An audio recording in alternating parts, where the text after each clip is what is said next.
أنفسهم في جهنم خالدون تلفح وجوههم النار وهم فيها كالحون ألم تكن آياتي تتلى عليكم فكنتم بها تكذبون قالوا ربنا غلبت علينا شقوتنا وكنا قوما ضالين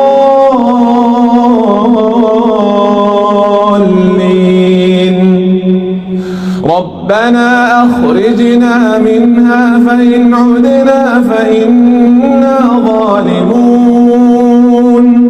قال اخسئوا فيها ولا تكلمون إنه كان فريق من عبادي يقولون ربنا آمنا فاغفر لنا وارحمنا وأنت خير الراحمين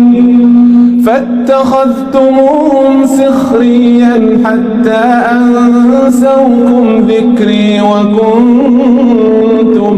منهم تضحكون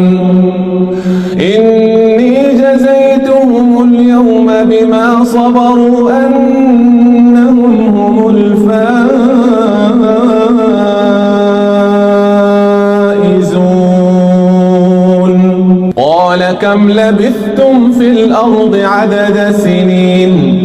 قالوا لبثنا يوما أو بعض يوم فاسأل العادين قال إن لبثتم إلا قليلا لو أنكم كنتم تعلمون أفحسبتم أنما خلقناكم عبثا أفحسبتم أنما خلقناكم عبثا